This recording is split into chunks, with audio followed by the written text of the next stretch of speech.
Allohim sochingizni tolasidan bittasini olib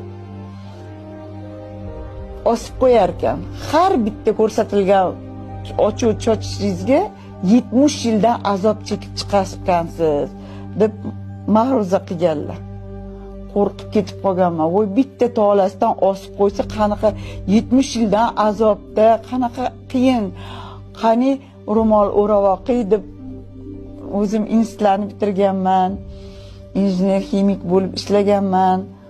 Shunda yig'laganman. Allohim shunaqa osib qo'yishimdan panohingni asragin. Azoblanishdan panohingni asragin. Keyin payg'ambarimizning tarixlarini o'qishga tushib ketdim. Qarang, ularning hayotlarini o'qiganda tursam ham, o'tirsam ham ularga taqlid qilishga o'rganib, xuddi payg'ambarimiz kelib turgandek ko'radigan bo'lib qoldim. Oldimda yo dangasalik qilsangiz, yo bir ish qila olmasangiz, nahotki meni ummatim shunaqa qilsa, nahotki deb menga gapirib turgandek bo'ladigan bo'lib qoldilar-da.